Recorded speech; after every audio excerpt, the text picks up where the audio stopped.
What's up, y'all? I'm here. Your boy Herbal is here, and I got with me the one, the only, Smullyz. Say something nasty, Smullyz. Hey, something nasty.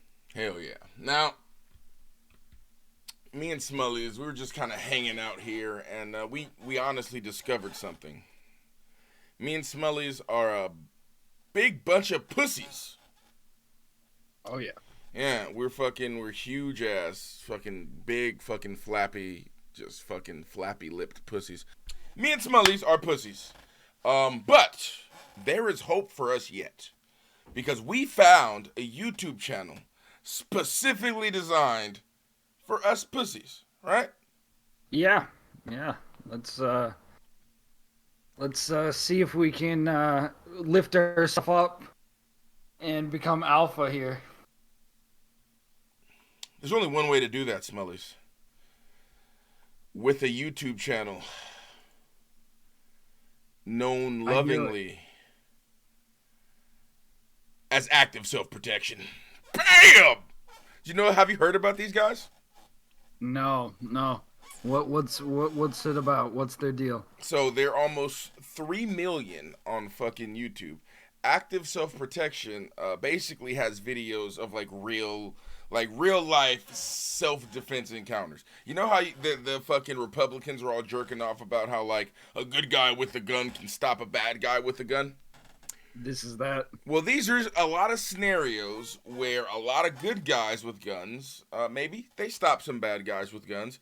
Maybe they're good guys without guns and they also stop bad guys. Maybe the bad guys win. These are just scenarios of people being in situations of real danger. Okay? So we are about to take a deep dive into the world of active self-protection.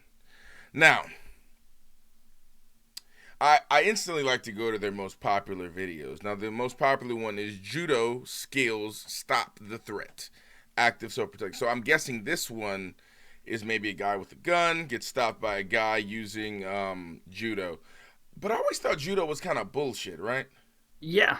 I mean, something you'd see more in a movie than actually. Doesn't, what do you call him, use judo? The fat guy. Steven Seagal. Yep, went to Russia. Yeah. Steven Seagal. If Steven Seagal is using it, you gotta be skeptical. Did you hear that the funny Steven Seagal story? No, I mean I'm sure there's plenty, but which one is this one? All right, let's get started with something a little bit funny. You ready, Smullyz? Let's do it.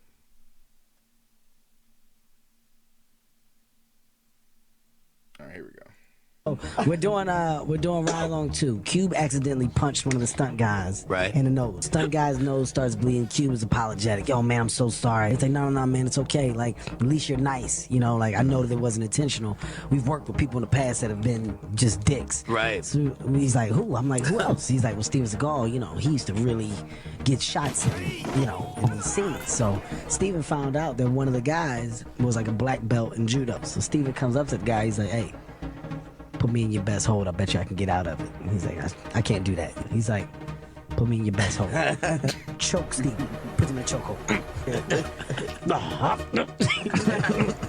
All you hear is he taps out. It goes good hold. And he beelines to the bathroom. He comes out. It smells like shit everywhere. The guy choked the shit out of Steven Seagal. We're doing Ride Along 2. Steven Seagal got choked out so hard he shit himself. My favorite part of that story is you definitely know Steven Seagal was cocky as fuck. Put me in your best hold. Good hold. And then he goes to the bathroom. Just waddles straight to the bathroom. Oh, I think you gotta run at that point. Oh, man. Now, you're a millionaire and you got shit in your pants. Whatever's happening needs to change. Yeah. You gotta nip that in the bud. Yeah, you can totally see Steven Seagal doing that too, which is why the story is fucking funny. It's a game changer. I just thought that was an amazing story. But yeah, no, apparently judo was the actual real martial art. I think it's Aikido that Steven Seagal uses. Okay. But anyway, so we're gonna see a judo hold, and maybe the guy shits himself on this one. All right, you got everything pulled up, my man. I'm good. Yeah. What you thinking about this Cobra? It's very Cobra Kai vibe. Protection, attitude, skills, plan, active self.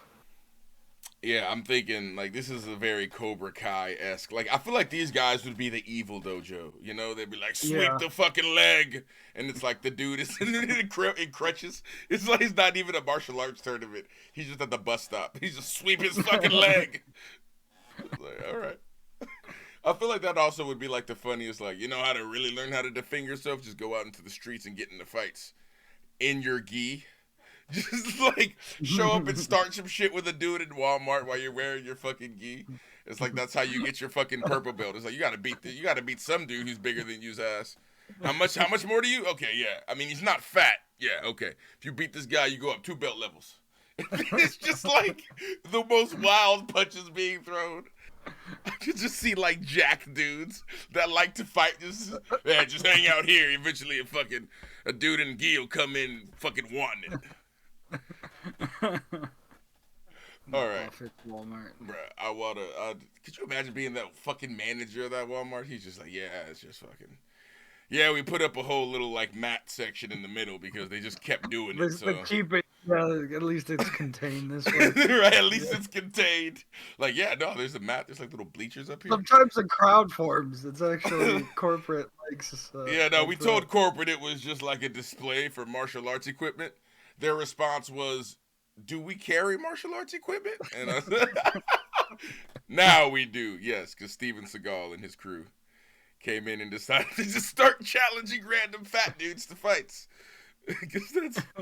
Yeah, that one's not too fat, but he's kind of, you mean the guy with his wife and kids? Yeah, go up to him. Should I slap him? No. Slap one of the kids. Like, that's how. He's like, go up and slap his little daughter in the face and then fucking challenge him on the mat. Like, Anyway.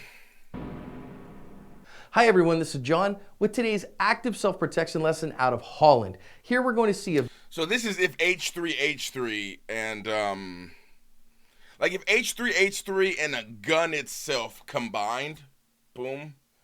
Alright, if Ethan Klein of H3H3 and like an actual M4 were fused together with the Fusion Ha or the Portara rings, you would get this guy right here, John Corrier. Yeah, checks out. He's got the whole look. I mean, look at the fucking. Oh my God, he's bald, isn't he? That's that toupee's hanging out. That is definitely a toupee. Ethan Baldman, yeah. Victim that just takes and takes and takes until he can't take anymore.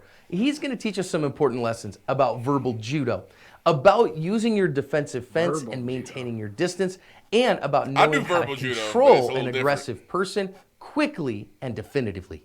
So these guys are having some kind of an argument. The guy in the black shirt's being aggressive and the guy in the light shirt isn't, and then he gets headbutted for it right there.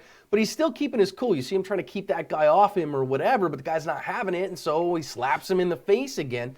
And our guy in the light colored shirt is still staying super cool here. Right, bro, and the other guy's getting real aggressive. Well, the guy in the light shirt decided to try to take down there, gets him taken down, gets some help from a bystander, and they're going to hold him there. And thankfully, this one's over. Let's go back and learn some lessons out of this one. There's some important wait, First what? One here That is was this idea it? of Wait, that was it? Hold on. That was the most softest white boy shit that I've ever seen in my entire fucking life. Staying there with your hands down at your side. If this guy's getting aggressive, I strongly recommend you don't let aggressive people into your space that close. That's the way you're going to get headbutted like this guy's about to. Instead, when there's an aggressive person around, make sure you use that defensive fence and get a hand up. Otherwise, you're going to get punched in the face like this. I feel like the headbutt though wasn't like that was a pussy head. It's her headbutted defensive fence and do you think the dude in the black's on something? Like hand up. Otherwise, you're gonna get punched in the face like this. Maybe, but like it's kind of hard to tell just from this little like. Yeah, it's 30 seconds. Is her headbutted like this? Because this motherfucker goes down fast.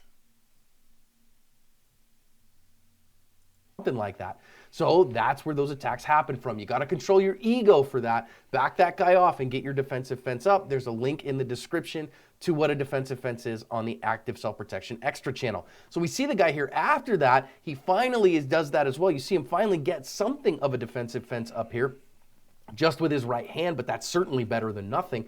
And as he's trying to keep this guy off him so he doesn't headbutt him again. And that's what we mean when we talk about using a defensive fence.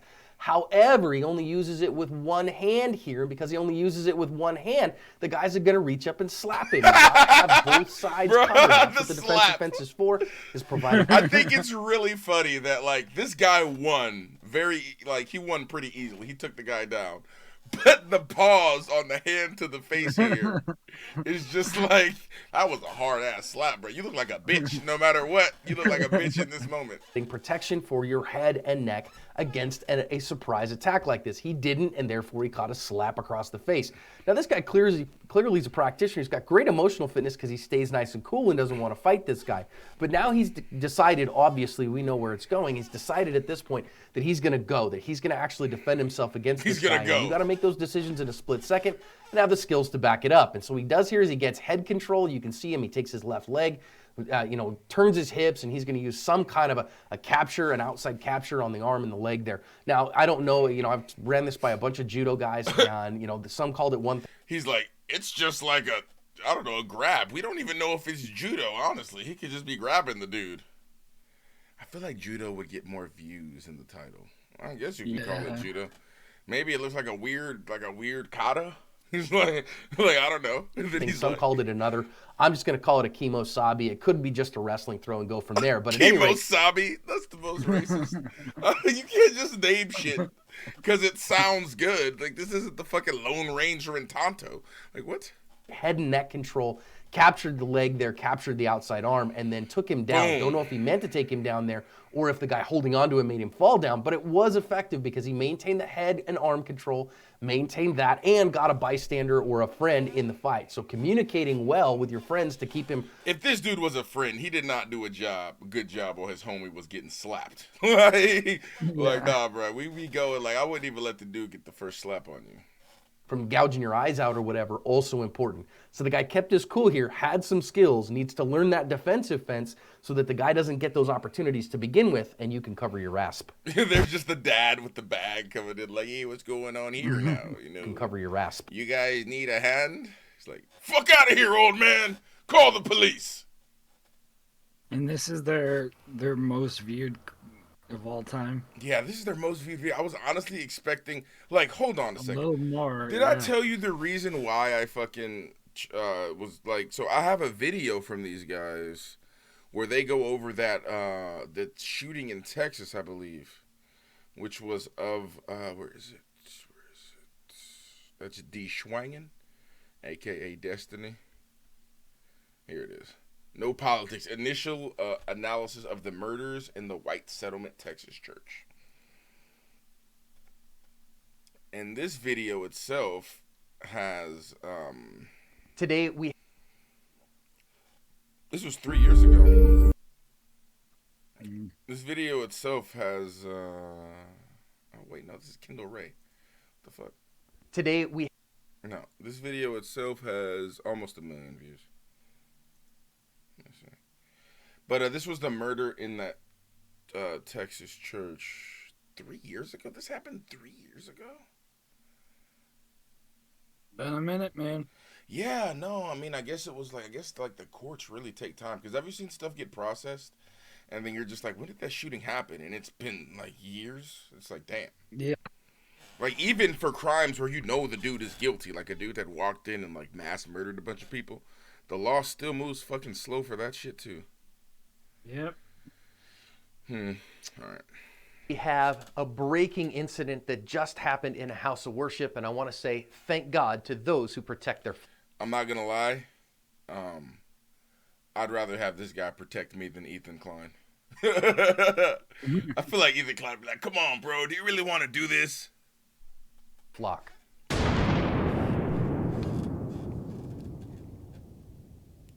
Hello everyone, and welcome to a second active self-protection lesson today. I'm your host, John Correa. Today's video comes to us from White Settlement, Texas, in the United States, and it shows a surveillance camera of a congregation who is subject to the attack of a killer. Now, I want to explain a couple things before we get going here. That I advocate a 72-hour rule after a mass casualty incident, after a mass murderer goes on a spree, before we make any pontifications, because we don't know what happened for quite some time. I'm going to modify that just a little bit for today's because it's the first one that we've had in a church setting that we have surveillance video available for us to see. So for the time being, because this just happened today, I am not going to talk about the murderer, their motivation. I am not going to talk about what happened to them. I'm not going to talk about the background of the defender, but we're going to talk about some church security things, which are near and dear to my heart. Church safety is one thing that I teach all the time. You can tell this dude is really annoying in churches. You can tell that they're like, now listen, all of the bishops need to have at least a Glock 40, 2 clips. Okay. The pastor himself will have an M4 under the pulpit. Okay, the pulpit will be bulletproof, and we'll have little openings on the bottom so that you can stick your M4 through and shoot intruders. It's like, all right, you see that statue of Jesus Christ? Okay, you see the eyes? You know, you press the button and the fucking lights shoot through them. It's like automatic auto turret. As soon as they see somebody who's, well, a non-Christian, it's just got like anybody brown. It's all it is like a scale where it's like, if browner than this, shoot. It's like, you're right, they're mags. Excuse me. Not into this. We're watching active self-protection. Scoot, you might like this. These guys seem pretty cool. I feel like they like all protection. They lean a little more right. But like, I'm gonna be honest with you, I wouldn't want only Democrats protecting our country. Yeah. I'm sorry. As a Democrat, I'm not gonna lie to you. I'm like, hold on, wait, what? Who? Oh, nah. We're gonna have to have some more red in here. I'm sorry. Y'all are too nice. Y'all gonna be letting too many motherfuckers live. Y'all gonna be letting too many future terrorists live. Hell no. Get your ass out of there. No. We need some more red. We need some. I'm sorry. We just need some motherfuckers that are down and like in war. I need some cold motherfuckers. I don't need motherfuckers worried about children and shit. Okay, it's not what I need. I'm trying to live in a cool America. And we do not, the fact that our military is not to be fucked with is what's, keeping us in a cool America. I don't know, I'm sorry. When it comes to certain shit, I'm like, yeah, nah, you gotta stay out of the military. Because the military is what keeps you fuckers at bay. And it's just like ISIS and fucking Putin and fucking all them. It's what keeps, and fucking Kim Jong, it's what keeps you fuckers at bay. It's just like Jocko Willink just fucking yoked up with just standing on top of a cannon, dick in hand, with like fucking as many Navy SEALs behind him as you can fucking see. I'm telling you, our fucking military is not to be fucked with. We outspend everybody, bro. Don't even fucking talk to me. We're also going to talk about self-defense in a congregational setting and making sure that we have things in a proper tactics and techniques and procedures manner for that for now. We'll come back and talk about the other stuff later. This one's serious, friends. It's no joke. It's not for the faint of heart. And so if you're squeamish, I'd pass this one by. But let's see what happened.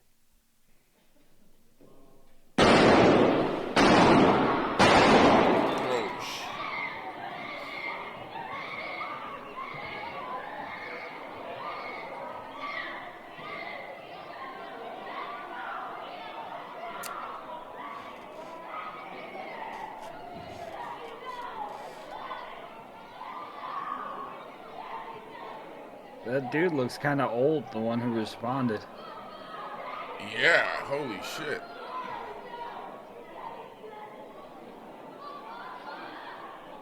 I got him, though. All right, let's watch it one more time. I'm going to zoom in. We're going to go back to the audio, but I want you to see what happens with a little bit more clarity here. Let's listen in.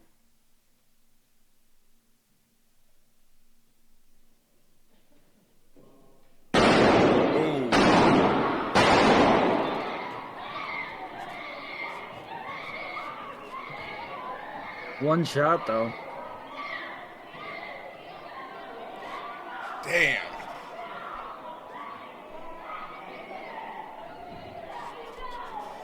know this is a Texas church because like 4 people came out with pistols ready.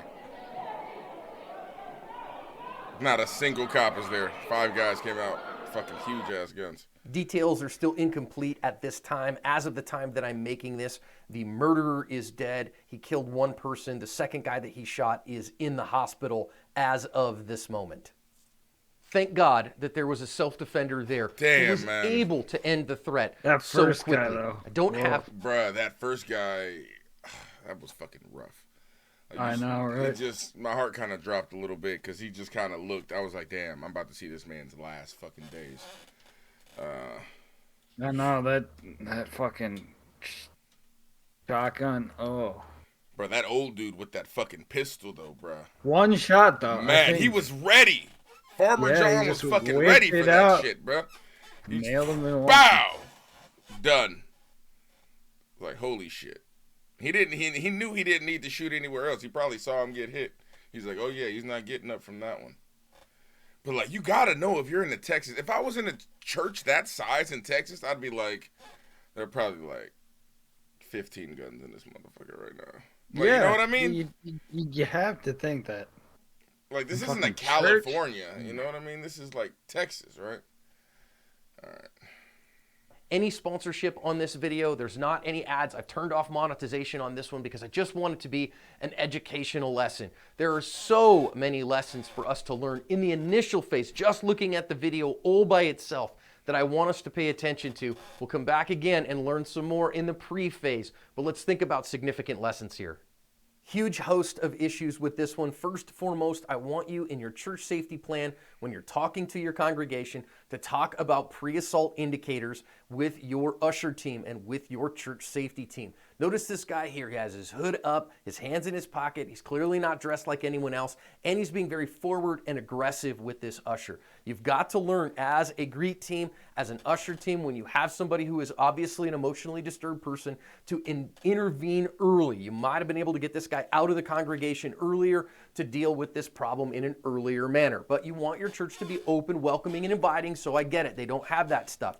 Okay, fine, but now what you want to do here is you got to make sure that when this guy pulls a gun, this is your go signal. And I want you to pay attention to everybody and what they're doing in this moment. First of all is this guy here who's not going to be able to draw a gun. He's right on the guy. You're going to draw from the drop there and you're going to be in trouble. Secondly is our guy who's the first one shot, which is this guy sitting right here next to him who's also paying attention. Third, I want you to pay attention to this guard who's all the way over here, who is the guard who saves the day. There's a lot of talk about who he might be. We're going to leave that for another day. They all have an incident of what's going on in the moment. But first of all, I want to focus on this man right here, because he is going to see and start to respond. And he has actually 3.1 seconds before the guy shoots him with the shotgun. And this man did not make it, friends.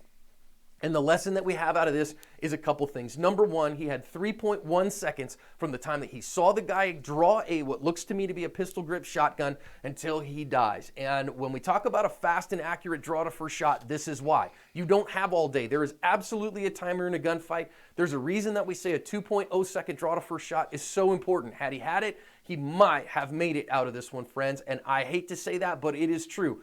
The second guy gets a shot off, and now I want you to pay attention. Yeah, it was. Could you imagine being that guy's like relative? Like, damn, if he would have drew faster. Yes, a little quicker. As the second guy moves backwards, this is why we say you want to move in when you have that guy that close. If you saw that shotgun move in immediately, he might have been able to protect himself there, but he couldn't go backwards. Now let's think about the guard over here on the left, and he has to get his gun out as well. He has 5.3 seconds it takes him to get his gun out and on target as he is going towards this guy. And this is why I say faster is better, because if he had been able to get the gun out more quickly, he would have had a better shot. Now let's think about seconds mattering in this moment. Gets his gun out. Now I am estimating distances here, but if you look, he's all the way across the back pew. I think that back pew, given the size of people nearby it, is about 21, 22 feet, plus about 6 feet between him and the pew, plus another 6 or 8 feet between the end of the pew and the... God damn, he's doing some fucking pew math. This is what I mean by he's probably annoying at churches. You can tell. He's like, do you see how these pews are set up? We need at least 25 feet between pew A and pew fucking C. Like, bruh. That'll be the cone of fire. And then... Exactly, because if you got your usher back here, Usher James, and Usher James is old as shit. He's like, yeah, I'm here. See, when Usher James is drawing his 357 Magnum that we're going to provide him, and he is putting down the suspect, he's going to need 2.2 seconds. 2 seconds, sir. 2.0 seconds to draw. Usher James, can you draw in 2 seconds? I could do it. I can fucking do it, Tom. It's like, all right, we might need somebody, but you got to get this motherfucker back here, bruh.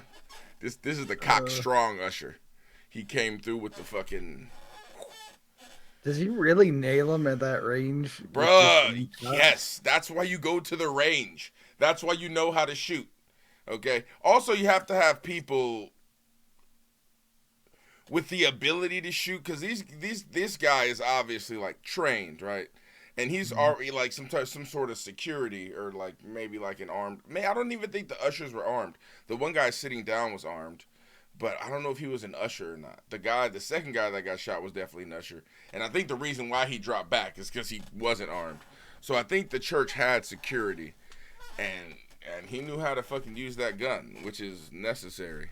Yeah, I guess a gun is something that, like, you would want to have and not need versus need and not have. Mm-hmm. Or, you know, honestly, it's probably the biggest thing. Damn, did I just fucking change my whole fucking thought? I guess, no, well, pistols. No, I've always been pro-gun. You can have a gun. Just a little more oversight. You know, just a little more governmental oversight. And you can fucking walk around with your pistol, sure. Bad guy. So what you have here is you have somewhere in the neighborhood, I think, of a 12 to 15 yard shot. That's an approximation. Now, 12 to 15 yard shot with people dying under duress. He takes that shot, and this is what I want you to see. The shot breaks just before our bad guy gets a third shot off with the shotgun, and I think the fact that he got it off just in time, get that shotgun muzzle up because the guy was responding and reacting, and got it up so that no one else died. When we talk about in gunfights that tenths matter, this is exactly what I'm talking about. Thankfully, that security man, that guy who was just there worshiping with his church, he wasn't there professionally, he was just there doing his business, got a shot off on the guy, and if you're paying attention, you see here that he got a headshot on that guy. 15-yard headshot. Wow. Yes, it took him a long time. Faster is better here, which is why I say marksmanship matters so much. You can see the shot up here, and now as we've gone back to the other part, that's why he wasn't worried. Clearly, that's why he wasn't worried after it. He was like, "Oh no, I hit him. Oh yeah, hit him dead." It looks like a headshot coming in on this guy. Now, did he aim for the head? I don't know. We'll have to see that in a lot of follow-up actions. But marksmanship is master, and also want you to notice. Pretty clear foreground for him, but a terrible backstop for him. Now the guy goes down, and I want you to see that follow-up actions as well. Don't! Terrible backstop for him. Like, come on, bro. What we're looking at from here, how many armed guys are there here, and how many of them actually had the ability to respond? We know our good guy who stopped the threat, and I want you to pay attention to the fact that he actually has his muzzle averted high at that point. Why? I don't know what's above him, but certainly below him is bad stuff that's coming. So we notice he's our first armed man who has responded. Well, second, the first armed man who responded actually went down. So he is our second armed man who responded. He is going muzzle high, but he is by no means the only armed people in this congregation. Look what happens here. We're going to see another guy jump up right here. He is armed and coming to the rescue, but because it took quite a long time for him to react, he wasn't able to affect the outcomes here at all. As we keep moving forward, he's not the only one either. Now we have a fourth armed person who is in the congregation. Okay, fine. He is muzzled down. Okay, I'm okay with that, except for there's people on the ground. You got to be very, very careful with that. Here we have a fifth armed person who is coming in, and I want you to notice that he is actually, looks to me like he is muzzling the entire congregation, where he's pointing his gun straight out in front of him, and boy, he's got a bad backstop the whole time. You got to watch your muzzle. That's your sixth armed person who is coming in here as well. Everybody with muzzles up. So I want you to train your church safety team that if you have armed security present, you got an armed, lay team, that's great, but train them to know, man, listen, if you've already got somebody that's out there and on it, don't mess with that. Now, I do want to pay attention to a couple of things here. Number one, I want you to... What the hell does that mean? If you already got somebody out there and on it, don't mess with that? Yeah, I don't follow that either. on it, don't mess with a lay team. That's great, but train them to know, man, listen, if you've already got somebody that's out there and on it, don't mess with that. Now, I do want to pay attention to a couple of things here. Number one, I want you to see the reaction of the congregation. Look at what happened to most people. Now, after the killing has stopped, you're starting to see some more people get up. But what happened when everything went down is everybody got down, which was the right answer. I think with active killer, a lot of people worry about there's going to be a lot of people running to and fro. That only happens after about the first initial 10 seconds or so is exactly what we see here.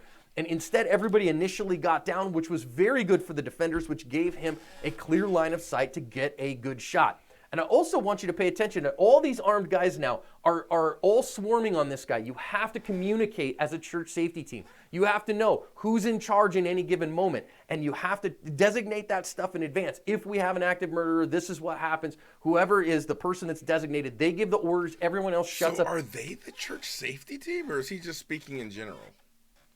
That's a good question. I don't know if these are like, just like, what do you call it? I feel like there'd be more like maybe whatever. communication between them. Like, Maybe. I don't know.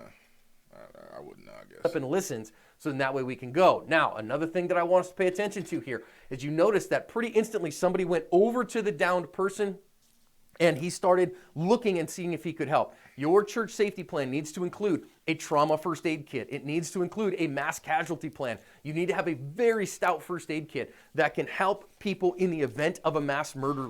Could you imagine setting up like, it's a very American thing where it's like the church has a mass casualty plan. Yeah. No, I see what you mean. Yeah. Like this. I don't and like yes, it. that sounds... I mean, yeah, there's no way to stop it now. There's the thing. Sounds a little morbid to folks, but stuff like this is why it needs to have chest seal. It needs to have hemostatic gauze. It needs to have tourniquets available to it because that gives us the best opportunity to save life. But honestly, you may not like it. I mean, we may not like it, but like this is where we're at now, and so this is the kind of shit we should be and if fucking... it saves lives, it saves lives. Exactly. If it saves lives, it fucking saves lives. And you need to get trained in using it. Just having the equipment is completely useless without actually having some training in how to use it. So taking some Stop the Bleed classes, which FEMA offers all over the country, is incredibly imperative. But and that having the dude tools took and a equipment on you, this is shotgun one of the blast reasons to, I like, carry my first aid kit with very me short all day. range. Bruh, it was almost like a fucking... like a Quentin Tarantino movie. Bruh, no, worse than Quentin. It was like fucking like you were playing a zombie movie, probably. Yeah. They're looking at a fucking like some rough shit. Every day on my ankle. Now then, as we go back, want to pay attention to this guy right here, the final thing I want to talk about in this particular iteration, who has a gun out, and he's going to now get on the phone with 911. But watch what happens. What he's going to do here is he is going to actually swipe that gun and stick it under his armpit so that he can get on the phone and call 911. Couple things here. Number one, keep your cell phone in your non-dominant hand pocket so that you do not have to be messing around with that. Number two, use your assistant, whether that's Siri or Google, whatever, to get on the phone with 911. Number three, I want you to have a designated 911 caller on your church safety team and tell the congregation, if ever we have that problem, we have a designated 911 caller. They know their responsibility and they will do it. And then a final thing here, I want you to have a good, rigid holster that meets the requirements of a holster so that you can put that gun back in the holster rather than sticking it under your armpit and muzzling the entire congregation. So at the end of things here, just from a tactics, techniques, and procedures, we're not talking about the murderer. I won't ever name him. We don't know enough about the good guy yet to really say a whole lot about that. But biggest things I want us to pay attention to here are being prepared as a congregation. Thank God there was somebody there that was willing to solve it, that had enough marksmanship to do it. Let's get fast and accurate with our handgun, especially at further distances. Let's make sure that we have spiritual fitness, friends. I know all these folks are in church, and I want to make sure that we all know we've said everything that we need to say to our loved ones, and that they know that we love them, and that we haven't left anything unsaid, and that our relationship... God damn, bro, you gotta leave everything left. You can't leave anything unsaid going to church. Holy shit. I know. It's like, I'm about to go to church. I just want you to know I love you. I love you more than anything itself. In case anything happens to me. It's like, bro, what? Where are you going? School? It's like, oh, shit. Hold on. Come here. Yeah, I love you too, bro. Just fucking big strong man hug. It's like, bro. All right. Let's do this one. Proof that evil exists in our world. Friends, they're simply... By the way, hopefully this doesn't make you distrust anything. Even more jaded. Yeah, I think this might not be a good thing to watch with Smullyz because he's already kind of. No denying it. Some people are evil. Proof evil exists in this world. Hi everyone, this is John with today's active self-protection lesson out of Pennsylvania. Here we're going to see a man show the evil in his heart by attacking a man with cerebral palsy. And we're going to learn important lessons here about the dangers of being in a... I'm not laughing at like what's happening, but I'm laughing at like the coldest fucking video I could pick. It's just like it's not gonna make you jaded. It's like now we're gonna show a man attacking another man with cerebral palsy, and you're like, bruh, like this world is fucked. Like, it's like the worst fucking thing. Anyway, let's lose more faith in humanity.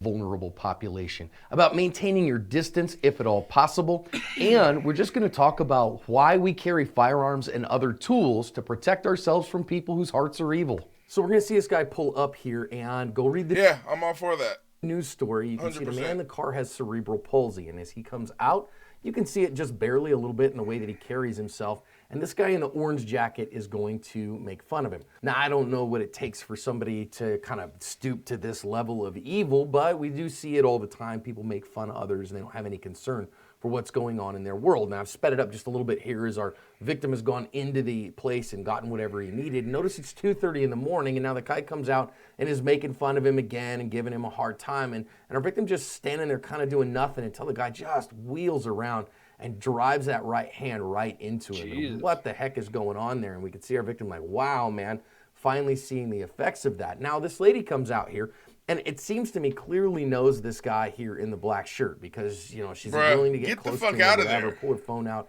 but she's not okay seemingly with what happened to this man, and now somebody else is going to come out. They're going to go call the cops, and thankfully the perp was actually caught here. He ran off, but they caught him, and the judge actually threw the book at him and gave him 3 to 6 years for this assault. Okay, I thought this was going to be a lot harsher. I thought he was going to come back and start dropping him. Right. No. But let's go to the punch. This is a 6-year punch. Now the guy comes out and is making fun of him. Everything that happens to this guy in prison, damn, you got a nice beard, bro. Look at your hair nice and cut. I bet you smell real good, too. I bet they're going to like you a lot. Again and giving him a hard time, and our victim just standing there kind of doing nothing until the guy just wheels. Like, damn, that feels like you feel so bad for this guy until you realize there's about to be 7 strong inches inside this man's asshole in the next couple years. Possibly. The chances of this guy getting fucked in the ass have just gone up, like, what do you think, 60%? You know what I mean? Oh, at least.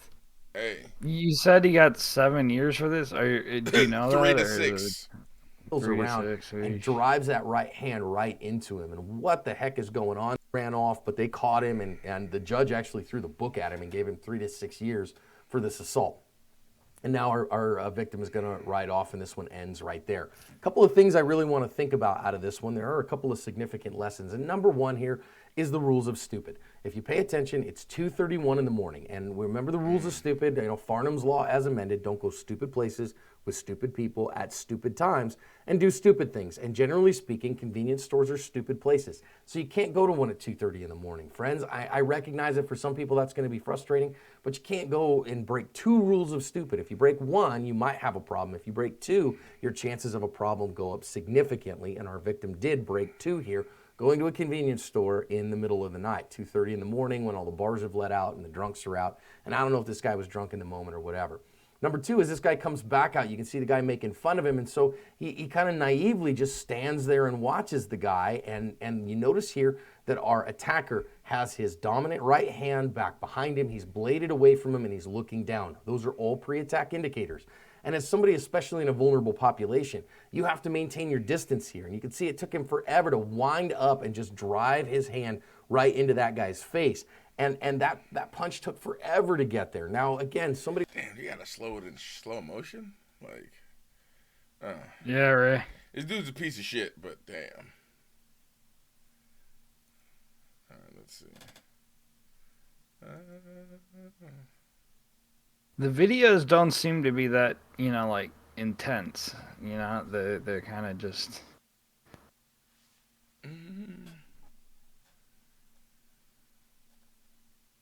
Except for that church one. That church one was rough, bro. Church one was rough. Yeah. Let's see. We see it all the time on video. Armed robbers are not looking for fights, they're looking for victims. Hi everyone, this is John with today's active self-protection lesson out of Fresno, California. Shows us an attempted armed robbery on a 7-Eleven there that had an armed guard present. We're gonna see how fast the tables turn here, how effective armed resistance is against armed robbers, and about how armed robbers are looking for victims, not fights. Now don't blink, this one happens fast. We're gonna see the armed robbers come in the store here and open the door, and this guy's got what looks like a modern sporting rifle, but there's an armed guard that we don't see off camera. He puts some shots out towards these guys and they run off, and it's over that fast. So learn a couple of lessons out of this one. There are more on our website. There's a link in the description. But here, first of all, we see this launch out of ambush. In these kind of transitional spaces that the threat's gonna come on you really fast. And just that quick, within a second or so, you're facing a deadly threat. This guy comes in and he's threatening everybody with this firearm. Now, as I look at that firearm some more, that certainly looks like an airsoft rifle or something like that to me. It doesn't have a stock on it, and the profile looks a little weird, but we have time to think about that. Fucking dumbass came in with an airsoft rifle and caught fucking 9 mils. In the moment, you won't. Man, his bitch was like, she was not down. That certainly is a reasonable deadly threat. But the big lesson that we learn here is these armed robbers are not looking for fights. They're looking for victims like most are. And the second they face some significant resistance and they don't have a force advantage, they run off. Now, I think something that the guard did that was really good here is once they ran off, we don't see him chase. We don't see him, chase him down in the parking lot or whatever. He just lets them go and get on the phone with 911. So what we learned out of this one is that it happens in a hurry, that if you have good... Could you imagine racial slurs turned into deadly shooting? All right. Today's active self-protection video comes to us out of... he's got the beard again. Dude, the beard is going strong with this guy. He's speaking nothing but truths. Myers, Florida, and I'm going to tell you, this one breaks the mold a little bit of what the media wants to tell you about how defensive encounters go down, but it shows us some important lessons that we've got to keep in mind. Number one, it's going to show us the importance of doing the best you can to de-escalate conflicts, to get yourself out of them if you possibly can. Number two, it does show us that racial violence is a reality in our world. Number three, it shows us that sometimes, when you shoot somebody, when you got to draw your force multiplier and use it, it happens so fast that you don't generally have time to think. We see that psychological stops actually can happen, and we do see some good tips on how to follow up on the defensive shooting when you have to contact the police. This video begins with the people that are coming in right now who are going to be all of the problems. The guy without his shirt on there is the one who's going to really be the problems. And I'm going to speed things up. I'm trying to compress about a 15-minute video down here for you so that it's not too cumbersome. And here is going to be our defender here. This young man comes in here, and he is armed with a .40 caliber Smith & Wesson, according to the news link. You can go and read all about it. Yeah. And these guys are just going and doing their thing, and now these white guys come up and start hurling some racial epithets at these guys and calling them some nasty names. And now this guy in white, he's offering to apologize, and the guy says, no, I don't want your apologies. And when he does, the guy punches him in the face. So now this gentleman in the white shirt here, he goes ahead and backs up and draws his firearm, and he's just going to back off from these guys because he doesn't want to have any more problems. And boy, I got to tell you, that's pretty admirable against that big group. But now the little guy decides he's going to come in, and the defender there put 3 shots in him. 1, 2, 3, and you see how that happens, how fast he had to back up. Put 3 shots, the guy decided to do something else, and they run off. If you read the news story, they drove off, and that guy ended up dying of his injuries. And here now what we see our defender get on the phone with 911. He calls the 911 operator, tells him what's going on, and says that he's going to put his gun down on the counter. You can see it there on the counter, and that they'll find him, on the ground when the police officers get there. Smart. And that's exactly what's going to happen. He goes ahead and gets on the ground. And because he's been on the phone with 911, because they know who he is, what he looks like and all that, the police officers come in cool and collected, and everybody's okay. And this guy, they're going to take him into custody briefly, and of course he's not charged because this was a defensive shooting. Oh, bruh. He had to do that. He's like, listen, I'm a black man. I shot a white man. You did what now? Listen. Okay, I was defending myself. The gun is on the counter. I am on the floor. What do you look like? Black man, baggy pants, baggy everything, dreads. Oh, damn. Well, all right, if you're going to be on the floor when we come in. They sent hella people, bro. They came in deep. 911 because they know who he is. Are you the black shooter that we caught that we supposed to come get? This like, yep. Is it just you guys? No, come on in, everybody. Like and all that. The police, the whole gang is here. Officers come in cool and collected, and everybody's okay. And this guy, they're going to take him into custody briefly, and of course, he's not charged because this was a defensive shooting. Good. Hell yeah. Hell yeah. Boy, there was an awful lot that went down in that fight. A whole lot of pre-fight indicators and cues that came up and said, holy cow, something bad is coming. Number two, great thing that our defender had his defensive firearm on him, and he used it effectively. This was a psychological stop. When he shot the guy ran off, and that's okay. It was a very effective stop. Dude, number three, got on the... thankfully we live in an era where, like, cameras are cheap. Bruh. Like, high definition cameras are just... Yeah, I don't even think that was high definition. That was just like normal definition. Yeah. That was just like, man.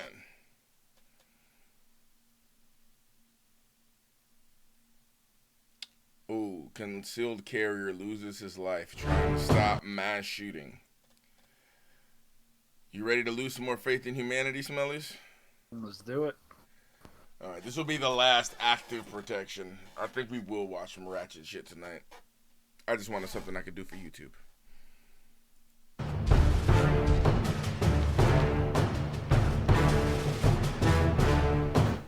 Sometimes the actions of a hero teach us about active self-protection.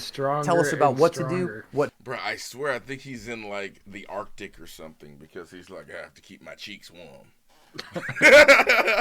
There's only one way to keep my cheeks warm, and that's gotta grow the beard out. Not to do and how to be ready in the moment. Hi everyone, this is John with today's active self-protection lesson. Comes to us out of Las Vegas, and this is video from the murder of 2 officers in Las Vegas in 2014. But we're going to focus on the heroic actions of the CCW holder who tried to intervene that day. His name is Joseph Wilcox. I think he's brave as all get out, and I honor him for what he did. But let's learn some lessons here about doing so in smart ways, about fighting the fights that we can win, and about the dangers that we might face if we choose to step in as a good Samaritan. So respectfully, he's going to shit on this guy and say that it was his fault. Yeah. Basically, he's just going to do it nicely. He's going to be like, look, if he would have did this, like that other guy, he was like, if he would have been 2 seconds faster. 2.0. 2.0. You see how it took, because he was like, it took 3 seconds, right? Now, if you would have had that 2-second draw that I teach you guys in my course here, 2-second draw, this man would have lived. And it's like, I guess we better get that course. The 2 perpetrators here are walking into this Walmart, and they are about to cause havoc and kill a lot of people. And I want the homicide detective who did the investigation, and then we will come back and learn some lessons from what happened. We'll see Jared still walking ahead of Amanda, and then they'll come around that northeast corner of the store where they proceeded to walk southbound along the store all the way to the entrance. The 2 will enter the store in the same order. Jared Miller goes in first. Jared comes in. He initially starts yelling loudly about a revolution which has started. It's at about this point here that Jared Miller fires a warning shot into the ceiling. This draws Mr. Wilcox's attention, and he remains focused on Jared as Jared continues to go further into the store. I believe the separation between Amanda and Jared has caused Joseph Wilcox to not believe that Amanda Miller is with Jared, and she goes unnoticed by him. She quickly turns and fires one shot from her Smith & Wesson 9mm handgun, and the gunshot is immediately incapacitating, and Mr. Wilcox goes down in the aisle. That'd been hard to so let's go back and think about some lessons from this incident. We see Wilcox here, our CCW Good Samaritan, sees what's going on, but like, what really sucks is that would be fucking me. I could see myself doing that shit. Oh, I see him. Okay, yeah, I'm gonna stop this guy. Not even seeing the girl. Not even thinking, oh, maybe this woman could be a part of the scenario, and then that's who ends up killing me. I bet he didn't even know. Like, he didn't even know who killed him. Damn. Doesn't see the trailing bad guy here. He doesn't see the trailing multiple attacker. So now as this guy's begun yelling and he actually started firing warning shots, our CCW guy pulls his firearm. And I'm just going to tell you guys, I don't recommend you get involved in third-party encounters, and this is why. Not that he did a bad thing here. He did a very, very good thing in trying to protect everyone and stop this conflict, but he didn't know what was going on behind him. So now he's following, he's trying to figure out where the source of the shots are coming from, and you see he doesn't notice the trailing multiple attacker, and because of that, he goes to engage the bad guy he sees, and she ambushes him from behind and murders him. And of course, this is just a rare occurrence, but this is one of the reasons I say that involving yourself in a third-party incident is generally speaking not what you want to do. Mr. Wilcox lost his life in this encounter, was killed by one shot from the trailing gunman, who I won't name. You know, that reminds us, Aspers, if you're going to step into someone else's encounter, you've got to think about the cost on your family. I'm not saying that he did the wrong thing here. In fact, I applaud him for his bravery and his willingness to step in to try to stop the loss of life of innocent people. But you imagine what the cost on your spouse, on your children, on your family could be if something like this were to happen to you. I can't tell you enough about spiritual fitness, Aspers. You got to be at peace with the people around you, those who love you in your life, as well as with God, because you never know when your last day on earth is going to be. It also... And like with America, that could either be from a fucking heart attack with a hot dog, but most likely can be from fucking, like a fucking shooter somewhere where you fucking least expect it. And I think that's like the worst thing. Like somebody going to, like, you know, like that fucking, the Buffalo supermarket shooting, right? Those dudes just going to fucking get groceries, right? Old women, mostly, you know, shot and killed. So, you know, there is an issue. It's just, how do you want to fix it?